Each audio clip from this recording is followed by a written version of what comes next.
broken, overcome, and faith. You are listening to The Brave Files, real stories from people living courageously. You can listen to the show anywhere you enjoy podcasts, and we'd love for you to subscribe, rate, and give a review on Apple Podcasts. It really does make a difference, and we appreciate it. Now here's your host, Heather Vickery. Hey everybody, it's Heather Vickery. Welcome to this episode of the Brave Files podcast.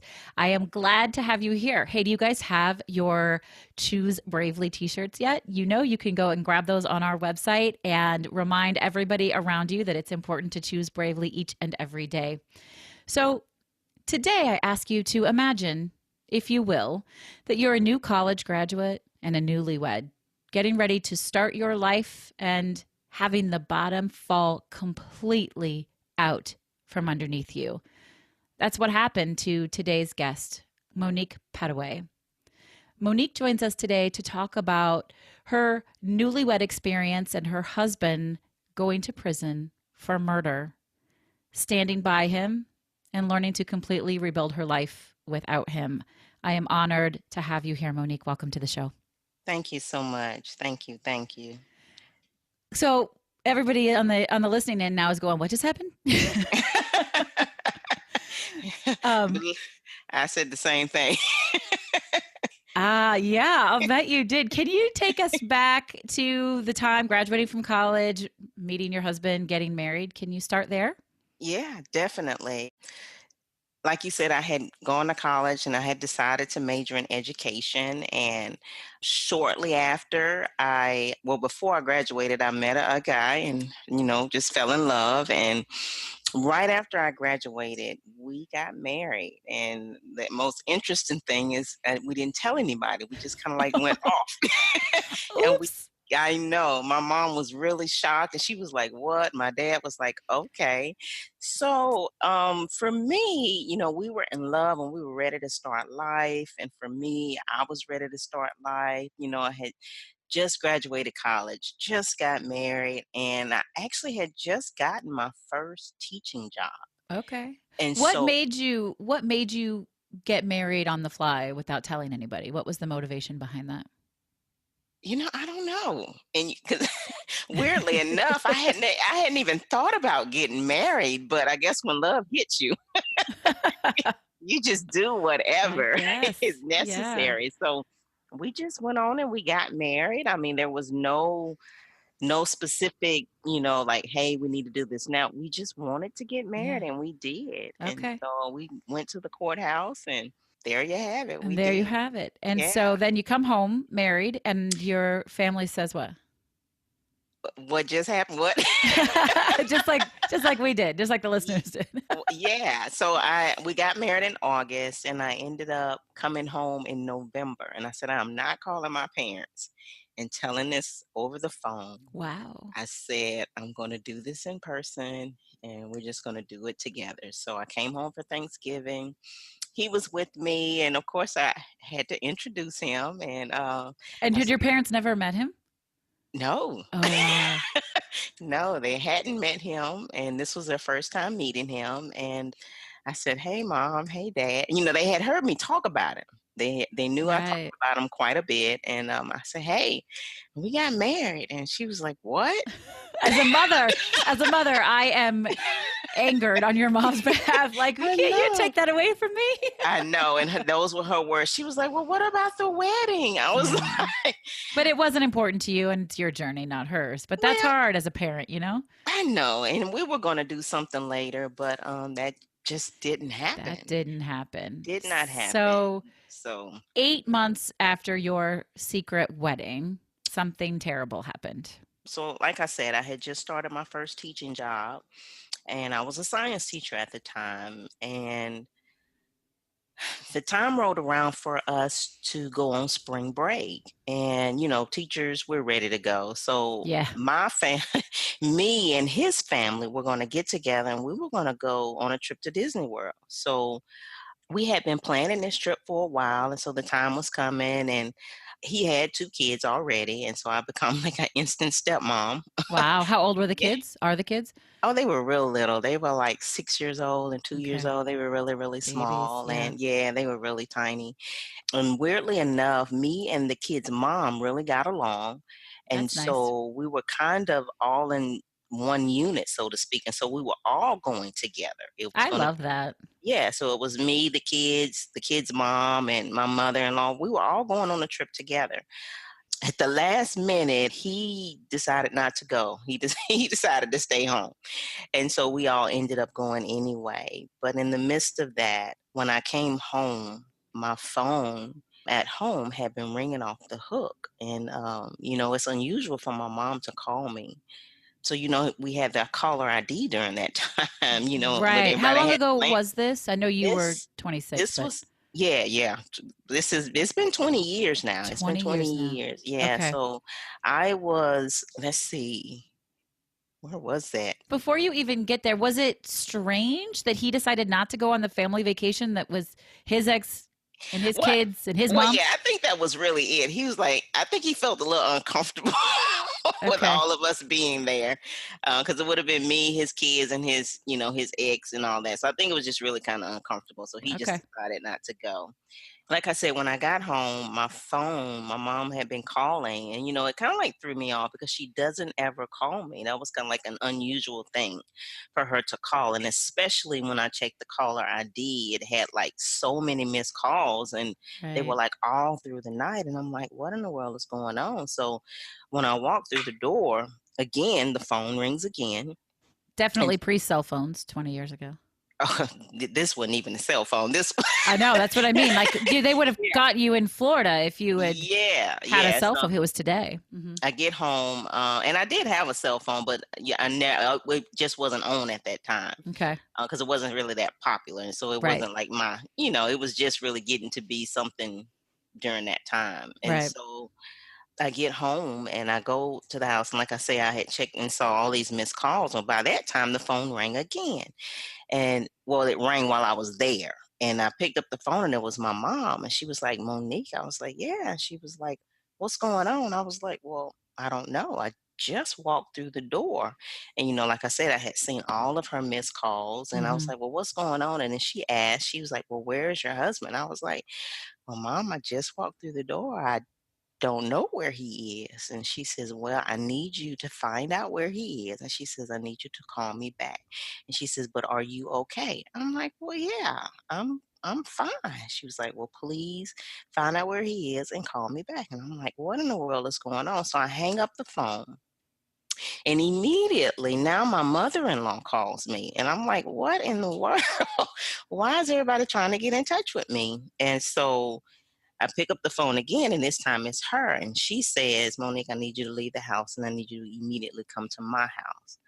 And I'm like really freaked out now because Yeah. nobody's telling me what's Right. going on. That's I'm like, terrifying. yeah, I'm like, what is really going on? Nobody's saying anything. And so I'm like, oh, okay. So I hang up the phone with her and I get in my car and I go to her house. And when I get to her house, there are pretty much cars pretty much everywhere. There's kind of Uh, like all families there on his side of the family. The whole family's there. And, I walk in the house and I see everybody's gathered around the TV. And so I walk in. When I walk in, I look at the TV, and that's when I see his face, oh my on the God. news, and they said wanted for um, murder. It was him and another guy. And I mean, I just didn't have words at that moment. All I could do was just kind of sit down and say, you know, well, what happened?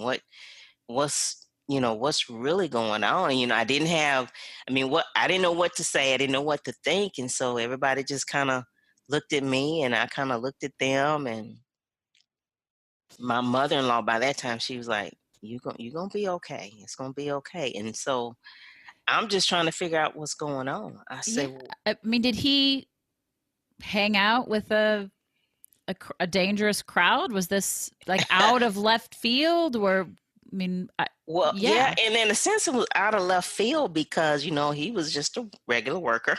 Yeah. Just Not a. I don't mean to be flippant, but like he wasn't into illegal things. He wasn't in a gang. He wasn't like he was no, just not illegal, an nothing in the average guy. gang. Yeah, Yeah, average nice guy.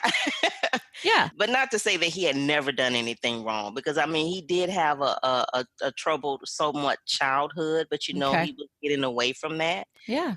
That moment, just at that moment, my life kind of like just really turned upside down, I'll bet. because the police, of course, and I'm gonna tell you, I learned a lot about the the justice system in the midst of all of this, Oh, Monique, and I'll bet. how they treat you, how they do things. The word manipulate comes to mind. Yeah, just the way that they do things, and how the news really twisted a lot of stuff. Mm, I mean, I literally stopped watching the news because of how they twisted his character and how they wow. made him look. It angered me so much till I just couldn't watch it anymore. And I'm like, I don't know who they're talking about, because that is That's not. not my husband. Yeah, Yeah. so it was just really Okay. hard to watch. It was really hard to So watch. you see on the news that your husband, who you haven't seen yet since you've been back, Hmm. is wanted for murder. They did not have him in custody at this point. Did not have him in custody at this point. And at some point on the news, they kept saying there was an APB out for his arrest or whatever. And in the midst of that, I did finally get a phone call from him. Okay. And in this phone call, we had a brief conversation. And then he actually, believe it or not, he came home.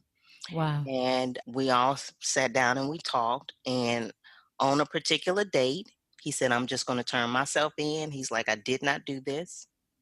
He Wow. said, but I just need you to know that I did not do this. I just want you to support me if you can. He says, but I did not do this. And I said, okay. And so everything that they kept saying on the news was just an untruth. They kept saying, oh, well, he needs to turn himself in. We've been here and we've been there. And not once had they done anything that they had said on the news. They weren't really looking for him. He wasn't armed and he wasn't dangerous. None of that was true.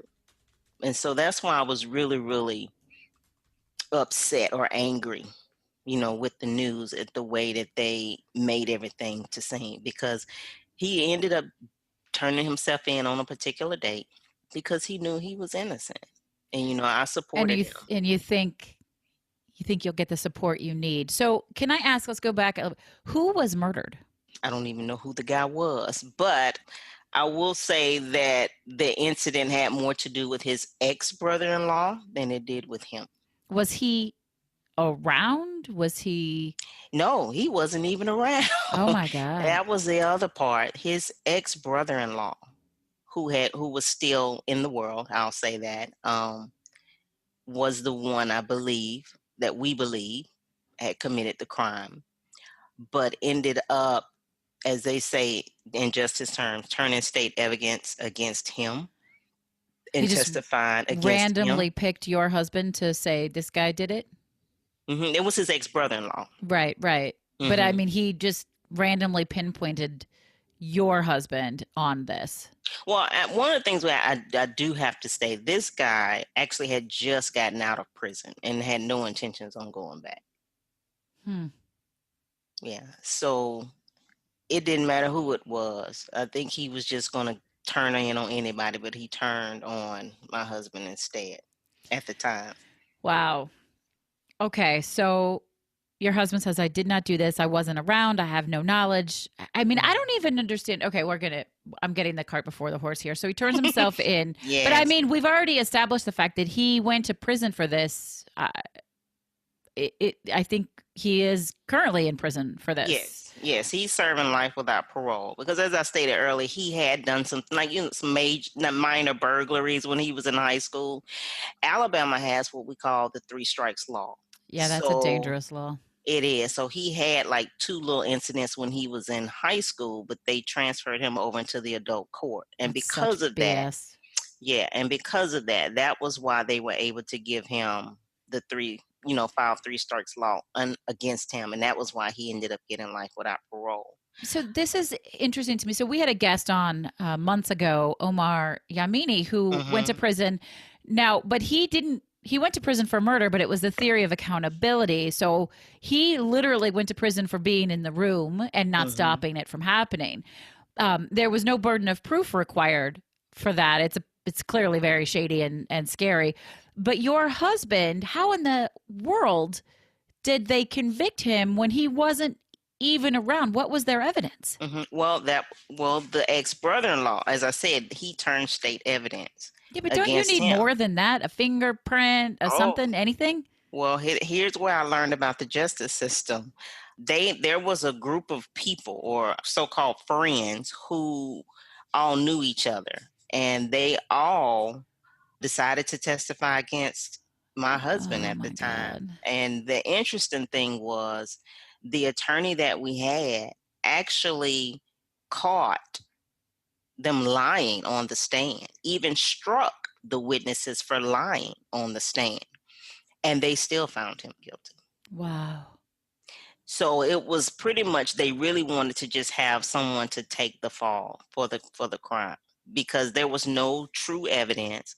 Pretty much everybody that had gotten on the stand had lied, and they had proven that they had lied, but they still found them guilty. And so I lost a lot of faith in the justice system, because for us it just did not work. Wow. Did not Yeah, work.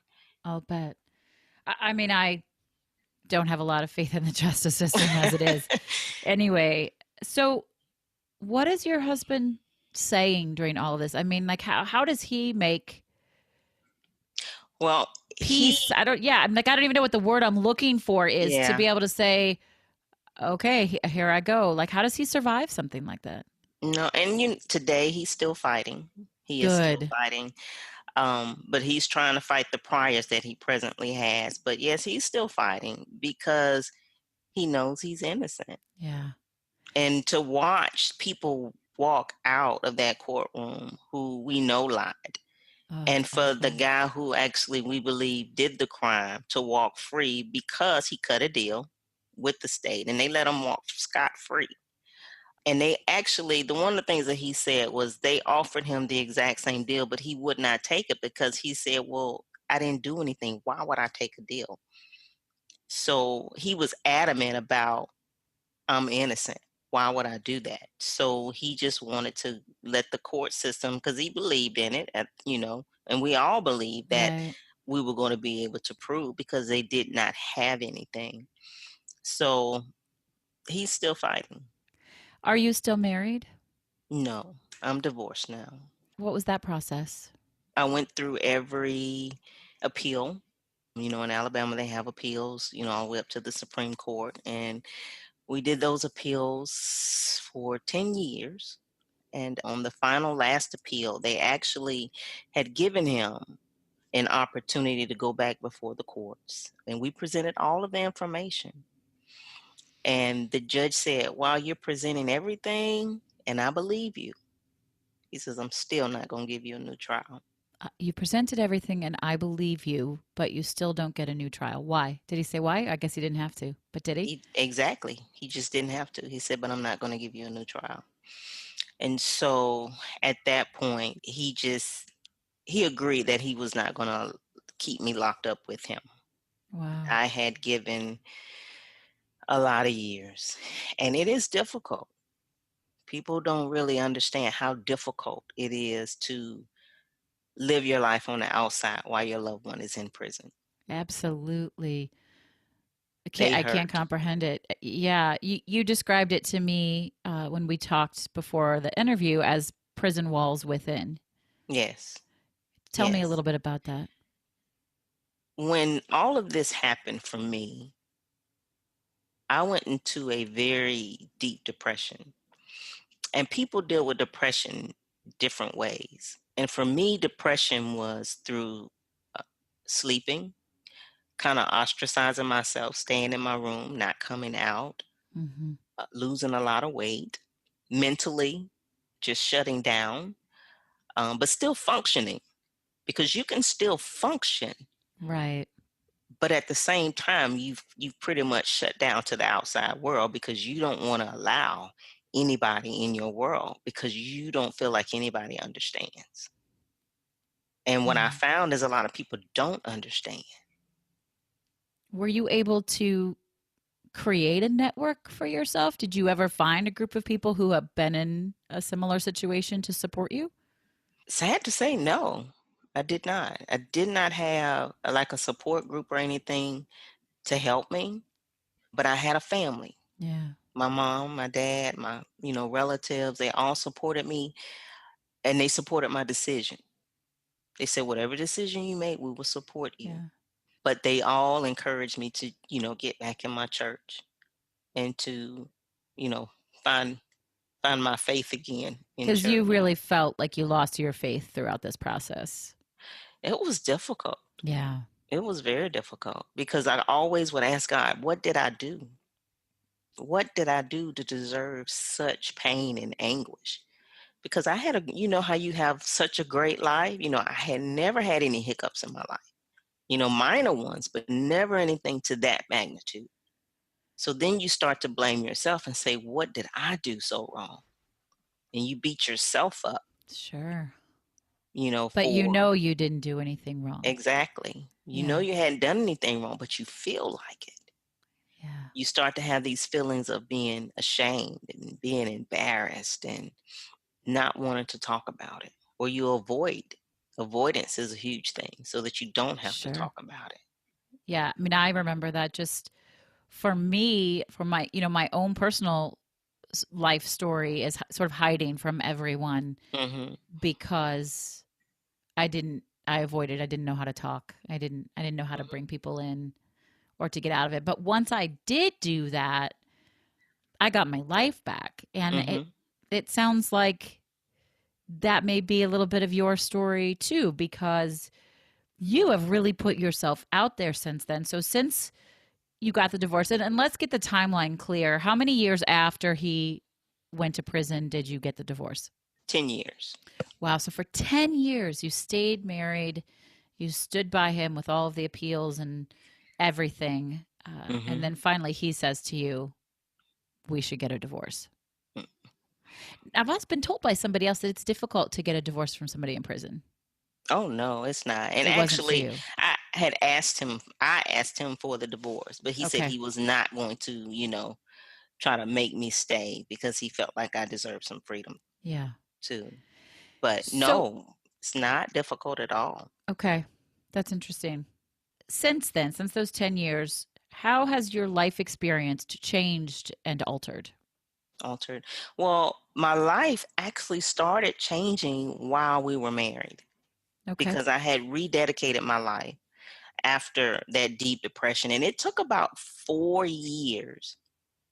I was in that depression for about 4 years. Okay. And it was after, that I began to get my life back when I rededicated my life and really started seeking after God and seeking to get my mind Yeah. back in track and, start getting my health back, getting those things back that I felt like I had lost or missed because I literally had lost those 3 to 4 years because I really couldn't tell you what went on What happened? Were because you I lost. working during that Mm, time? yeah, I was You were teaching, you but were like I still say, teaching. Yeah. functioning. Functioning but not thriving. Yeah, functioning is a good word because a lot of stuff I didn't remember or don't remember because it's kind of like a blank period, so to speak, because all I did was sleep, eat, and work. You So know, what was the thing that made you decide you wanted to come back and rededicate your life? I'm gonna give that credit to my mother, Okay. praying woman of God, and she saw me on this downward spiral. And on this spiral, she insisted that I go on a conference one weekend. And I did not want to go because I was supposed to visit him, that weekend. Those visits are like cherishable. You don't miss a visit. Absolutely. Yeah. You go, you every other week. You make that visit because you only get so much time. And I did not want to go to this conference that weekend, but she insisted. And she kind of tricked me into going. It's what she Look at did. her. She did. She tricked me into going. She drove me down to New Orleans to take me to this conference. And I thought that when the conference was over, I was coming back home. But no, she left me. She left me down there She with the left you in New Orleans. yes, with the other women at the conference. Wow. She left me down there in New Orleans, and these were her words. She says, "You need a breakthrough, and you're gonna stay here till you get it." Mama's intuition. Yes, and I was so broken at during that time that I really, really had to cry out to God during that conference, and I did receive a breakthrough. And when I left, I had the biggest weight lifted Wow. from me from that conference. What a And that gift. was when I began. Yes, it was. And that was when I began to start to see my way back because he had released a huge burden. That big weight that was holding me down had been lifted. And so I began to see my way back from that point on. And so I started chasing really hard after God and his word. He began to speak to me. He began to talk to me through writing. I would sit and I would write and Mm. write and write, which eventually became the book that I eventually, ended up Right. releasing. What is your book title? Incarcerated but Free: How to Find Freedom from Your Mental Prison. Everybody, how can we get that book? Amazon.com, Barnes and Noble, Books a Million. It's on iUniverse. All the places. We'll have links to All the it in the show retailers. notes. So I really love that, though. I'm in the process of writing a book right now, and visually I can sort of picture like that healing process coming out that way, and building yourself back up and putting yourself back together and claiming life again as a therapeutic way of writing, and then letting that be something that's so successful as a book that you can put out there and help other people with. Most definitely. And I just love the way God did it because I had notebooks everywhere of everything that Yeah. I had Wow. ever written. And he just showed me and pieced it all together. Every chapter had a title, of every Mm-hmm. emotion that I experienced in my life became the chapters in that book. And so I wrote that book not only to help others who have a loved one in prison, but anyone who has experienced something traumatic. Yeah. Because it doesn't matter what the experience, the emotions are still the same. Yeah. Those feelings of helplessness, feeling hopeless, feeling depressed, going through anxiety, the emotions are still the same. The grieving process, because you grieve when you lose a loved one to the prison. There's a grieving process. Absolutely. There's a mourning. So the emotions are still the same. And so anyone who's dealing with something traumatic could pick up that book and use it as a resource to move forward. If you could boil your wonderful book that has a ton of information down, if there was one takeaway that you could share with listeners that this book could give them, what would it be? Freedom, overcoming. All right, girl. That's big stuff. Freedom. Yeah. Freedom and overcoming. I love that. I think that's awesome. How long did it take you to write and publish the book? Oh, I would say 5 years. Yeah, I'm Total. sure it was a whole process. Yeah. It was. As I started realizing that he had given me a book and I started piecing things together, when I finally sat down to actually do the book, that itself took about a year. Okay. But Okay. over the process of time of him giving me the stuff, I would say that would be, the other 4 years. Gotcha. Since your breakthrough, what has been the biggest struggle? Since my breakthrough, Yeah, because I think before that, it's all pretty obvious, right? Like, I don't mean to assume for you what your biggest struggle was, but you've basically told us, right? The grieving, the loss of a loved one, right. the energy, the depression. But since then, what's been the most difficult thing? I guess for me, being free and him still not being free. Yeah, the That's a guilt. Do you feel guilty? Not well, in a sense, there's a guilt attached to it because I know that he should be free. Right. Not a responsibility guilt, but more of a Yeah, like, why do I get this and he doesn't? yeah, I don't want to put words in your mouth. If that's yeah. not I mean, right, you but should say yeah, so. really and honestly, because he didn't deserve Yeah. to be in prison. And I still pray that he's gonna, find that freedom date, because I know he's still fighting.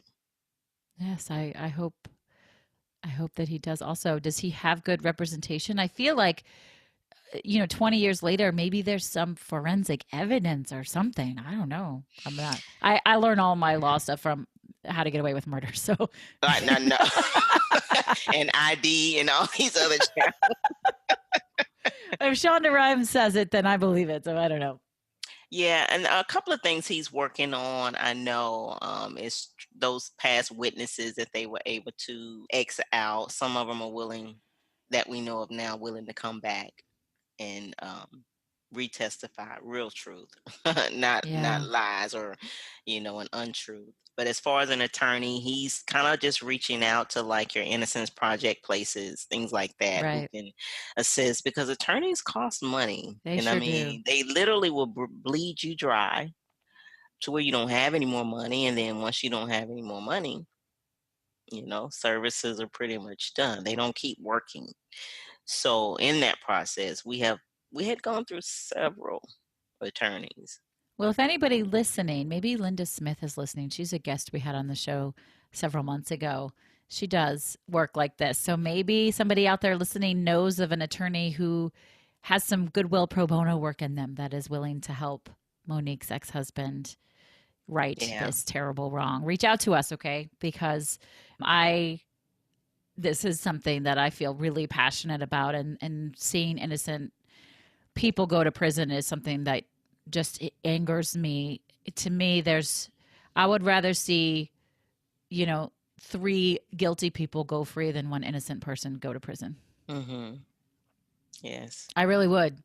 Y'all can go crazy on me with that if you want, but I just don't. I can't. It's just horrifying. And so obviously you keep in touch with him? Yes. We're still the best of friends. If he needs something, of course, he reaches out. So, yes, And what definitely. about his family, his mom and his children? Oh yeah, we're still family. Yeah, you're still I'll say family. that we're still family. Yeah, even though I'm still not, married to him, we're still family. Just because we're not married doesn't mean that you cut off people. I Yeah. mean, they've been friends for so long, or family for so Yeah. long, so that friendship will never end. And you haven't remarried? No, have not remarried. Do Of you course, ever imagine that in your future? I do. I do. It's just I haven't met anyone. I hear Haven't met that. anyone. And I will say God is really keeping me extremely busy now that I'm in ministry. And That's what I was going to ask next. So you really, you do still teach, right? yes, And yes, then yes, tell us about your church and your ministry. yes. So throughout this process, God called me into the ministry, and I've been ministering the last 13 years. And so in the ministry, I do a lot of speaking, I do a lot of coaching, and I love the type of coaching that I do is from the aspect of helping women find that healing and deliverance and that Right. inner peace that they need from Okay. past hurts. That's what I experienced, that past hurt, because that hurt, if you don't overcome that hurt, it's really going to stifle you from being able to move forward. So Yeah. I help women overcome, those past traumatic experiences, and help them, strengthen their relationship, in Christ, so that they can become the overcomer, and have the faith that they need to be able to move forward. I really love that. I honor that. And anybody who listens knows, and you and I've talked about this. So I'm really open. I am a little bit more agnostic than anything, but I really love and honor everybody's beliefs. I think there's just room for everyone and to support and love one another. And so, in any way that you can connect and help people heal past hurts and build stronger lives and be contributing members of society, I think is such a wonderful gift. It is, and so many people need it. So many Absolutely. people need it. I mean, a lot of people tend to think that they have to stay where they are, And that's just not true. You That's don't have right. to stay where you are, That's what you I know? say to people all the time is you are not stuck if you don't want to be, That's right. If right? you don't want to be, that's the key word. You can't help somebody. Yeah, you can't help somebody who wants to stay stuck. Right. But absolutely. So throughout all of this, Monique, what would you say has been the best silver lining, the biggest pleasant surprise? Biggest pleasant surprise. Just being used, just being a vessel. I enjoy being able to help others, to be able to serve, Hmm. to be able to encourage and inspire and to motivate. That has been the biggest joy for me. When people hear a message or people are encouraged or inspired by something that I said, that's the biggest joy that I receive. That your life was changed because of it. Do you think that you would have gone down this path if your husband had not been sent to prison for murder? You know, I had never thought about ministry ever in my life. Yeah. So probably not. Because if someone had a told me 20 years ago that I would be ministering and speaking and doing all these things, I probably would have said no, Yeah. because that's just not the life I thought I was, supposed to be living, you know? The universe, which is my term for yours, Yes. and I honor that. But for me, it is magical how things, even things that don't feel like good, things that feel really bad, how they lead us down a path that we're intended for. Mhm. Yeah. So how do you celebrate, right? Like there's a lot of overcoming, and that's, one of your words, overcome. How the big and the small and the even from when the moments of depression where you just saw tiny bits of light to getting on stage and all of that. How do you stop and honor and celebrate those big and little successes? I love to share them. 'Cause I think Yes, they're that's so my favorite way to celebrate. Yes, I love to share them with others, my family, friends. I just love sharing, because I think that's the joy of it, being able to share it with others. Absolutely. I dig that a lot. I think joy shared is joy returned, and bringing people in with your celebration helps them know that they can celebrate and that they can honor the things that are good for them. And Mhm. we just need to be surrounded by more and more of that. I really think that's true. So that's Yes. beautiful. Well, as we come to the close of this show, I get to ask a question that I feel so very passionate about, and that is, what is your favorite charitable organization to support? Parkinson's Foundation. My grandmother, who is 92 years old, Wow. yes, found out she had Parkinson's disease probably about 10 or 12 Oh, years ago. goodness. Yeah, and so we had never heard of Parkinson's until she was diagnosed. And I mean, we heard about it, but Didn't we really were not know it. familiar with Hmm. it. Hmm. With Fox, is that his name? The actor that has Parkinson's. Oh, yeah, Michael J. Fox. Yeah, Yes, yeah. yes. So he was the He's only done a one. lot of awareness work on Parkinson's for sure. Yeah, so that was the only person I had ever known of that had it, and then when they diagnosed my grandmother, I was like, Really?" So that made us even more aware of it, and then we had to become familiar with the disease itself and how we needed to care, for my grandmother. So Parkinson's Foundation, we do a Okay. walk. We did our first walk here in my city last year, and we're gonna do another one this year. Excellent. I love that. Well, if you're raising funds for that, send us the link and we'll put it on the show notes if people want to support that. So, you guys, listen, I ask this every week and I really mean it. Do what you can. If you've got time or money, or even just sharing information, let people know about Parkinson's awareness, support Monique's cause here if you can. I certainly hope that your grandmother medication is maybe helping her. I know that this illness, talk about being a prisoner in your own body. Hmm. Um, it's an interesting connection Yeah. there, isn't it? A Hmm. little bit, because that is what it does to you. Your mind is sharp and your body's not Exactly. cooperating. Yeah. Yeah. So you're stuck Mhm. inside. So if you have anything to give and support and help build communities up and support one another. So, Monique, would you share your 3 words with us one last time?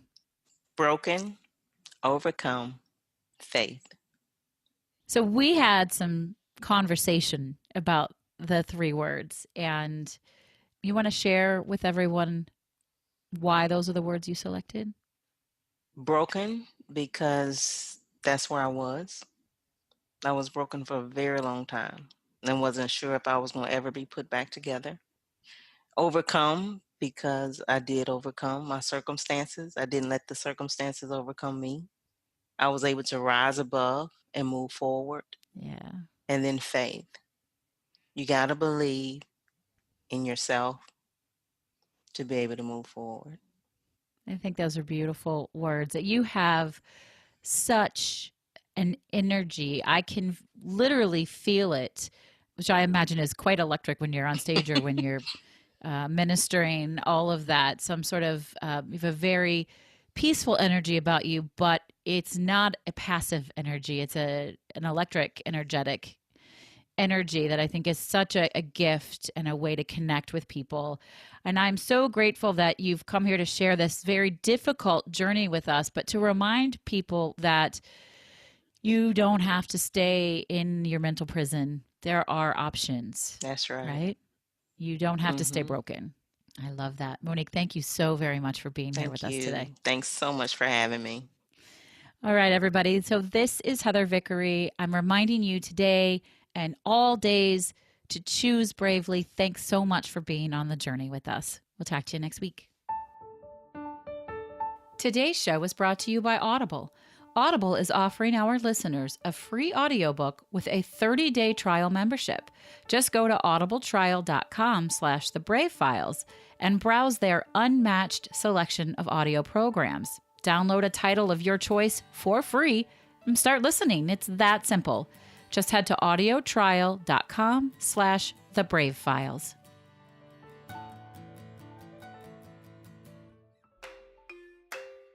The Brave Files is proudly supported by Lost Format Apparel, a socially conscious clothing company.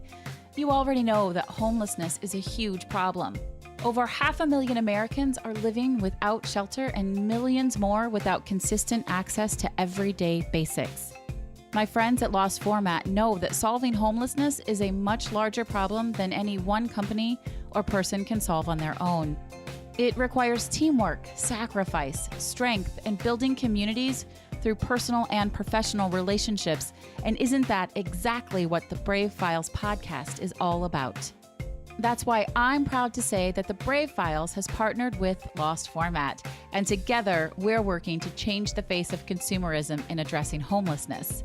You can now get one of 2 fantastic shirts custom designed specifically for the Brave Files. Each order goes towards providing necessities to the homeless. We have one shirt that, of course, says "Choose Bravely," and another that reminds you that brave is always greater than fearless. Head on over to vickeryandco.com/store to see both beautiful shirts and to check out the entire product line from Lost Format. All of their stuff is super soft and comfortable and has an amazing fit. Use promo code BRAVE to get 10% off of your Brave Files custom t-shirts. And if you have an order over $30, your shipping is free.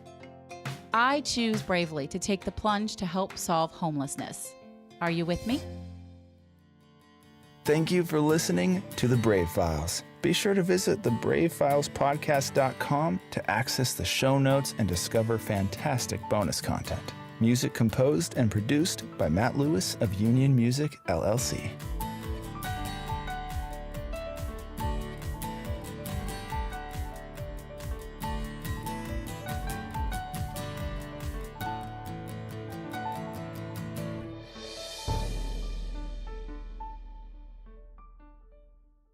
Special thanks to our editor and audio mix expert, Andrew Olson. I am eternally grateful for all that he does to make each week sound so fantastic.